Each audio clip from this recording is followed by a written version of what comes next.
Good day, everybody. This is Etienne Marcel Pertut, and welcome to another edition of the Original Free Kick. On this edition, we're going to preview Atlanta United's upcoming home match against FC Dallas. That's taking place on April 5th, with audio and video from Atlanta United defender Brooks Lennon as he spoke to the media earlier this week as the team prepared for the contest. As always, to follow everything that we do, go to the mothership, the Sports Inquirer.net, premier site for news and notes in the world of sports. You can also head to our social media platforms on Twitter, Instagram, and Facebook, Twitter/X. And make sure you look us up on there under Etienne Marcel Petute or the Sports Inquirer. And finally, make sure you like, share, and subscribe to our audio and video hosts, which include YouTube, SoundCloud, Spotify, and more. As I mentioned, we were able to attend the presser of Atlanta United defender Brooks Lennon as the team prepares to face FC Dallas. We're going to hear from Brooks and then have our thoughts afterwards. Here's Brooks. Can have performance and really get some momentum, considering it's a lot of home games still upcoming. Yeah, it's super important to build off 3 points, and we're looking to get another 3 points this week, and have a full 9 points at home in this little stretch that we have. So super important to build off that win in second half performance, and it's really good to see that we put together a second half performance that the gaffer is really pleased about. What are the keys to beating Dallas, other than not letting Acosta get you all? Yeah, Acosta's obviously a very good player. He's dangerous, so we need to be aware of him at all times. Offensive marking, making sure when we are on the offensive, we need to pick up their players in transition. And just do our things on the ball. I think we have so much talent on the field that we have ways that I think we can expose them. This in preseason and this is some of the tactical work. Do you feel up to speed now at this stage? Definitely, yeah. I feel 100% up to speed with what the coach wants and his tactics and his game plan. What do you think the defense has to improving? And because you have 11 goals to score, and it's almost 2 goals per game. So what do you think the defense needs to improve to don't let the other teams score that many goals? Yeah, I think just consistency. Everyone doing their roles. I think we've given up some goals on set pieces, and I think that's a big item that the coaches want to harp on this year, and not conceding goals on set pieces. Like I said earlier, just being aware of these teams in transition, because I think if we can do that in offensive mark, then we should be okay and not have threats in behind.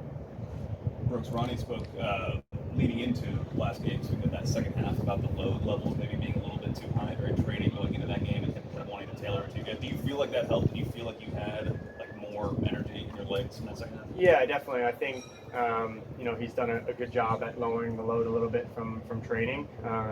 It's good to train really hard, and that's how you get prepared for games as best as possible. But also you want to be able to feel fresh going into the game. So I felt this past game we all would agree that we felt physically our best, especially late in the second half.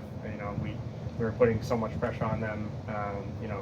In the last 20-30 minutes of that game. So we're looking to keep that same energy and go into Dallas with that. Did y'all do that again today? The Thursday fun day drills y'all been doing for the past couple of weeks? No, we didn't do any fun drills today. It was more serious. Okay. Yeah. There's been this kind of debate or topic of conversation about who should play right wing, whether it's Miguel or Saba. For you as the right back, do you tailor your game in any particular way depending on who that is in ahead of you? A little bit, yeah. It kind of depends on the personnel that's playing in front of you. Obviously, Miguel's left-footed, Saba's right-footed, so that's one thing that's a big difference in a winger's play. Miguel likes to kind of come inside and use his left foot, and that allows me some space to overlap. But Saba also comes in at times. He likes to stay wide at times. So, I know him really well. I'm still learning Miguel a little bit more, game by game. But I like playing with both of them. You mentioned learning Miguel's tendencies. How do you feel the relationship is with you and Latte Lots on top?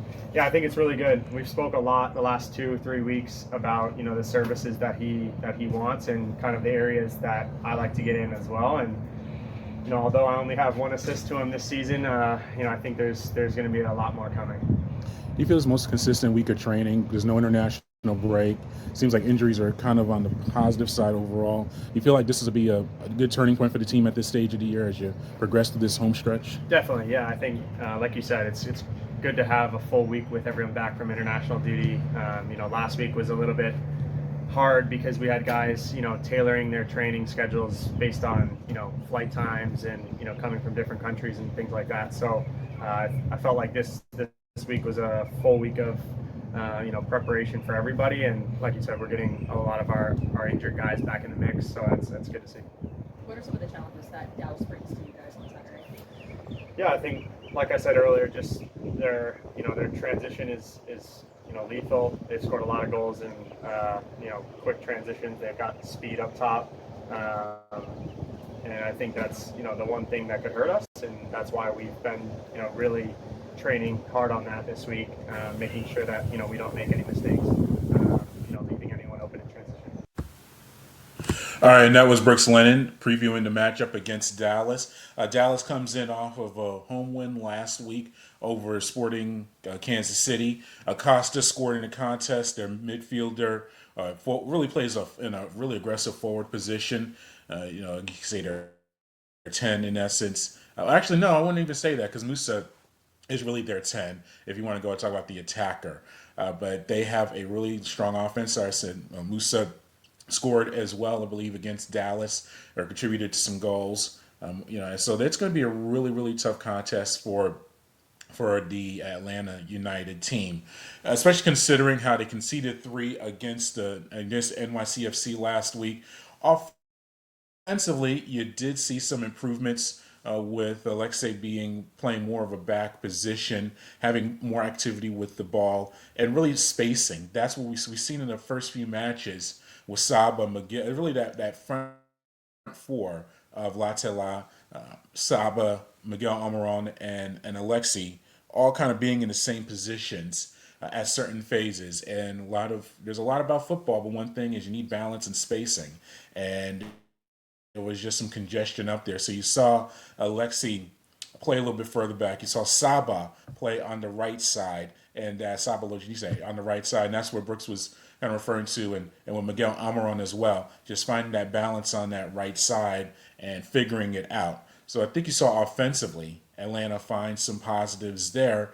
Defensively, though, is where the struggles are. And Brooks is, as a defender, as a wing defender, is part of that transitional deal. But we've seen the struggles on the defensive end. But it'll be very interesting to see how Atlanta handles that when they face Dallas. We will not be at the match, but we will have some post-match analysis. And as always, to follow everything that we do, go to the mothership, thesportsinquirer.net, premier news and notes site for the world of sports. You can also head to our social media platforms on Twitter/X, Instagram, and Facebook. And finally, make sure you like, share, and subscribe to our audio and video host, which include YouTube, SoundCloud, Spotify, and more. Once again, this is Etienne Marcel Pertut. Until next time, good fight, good night, and be safe.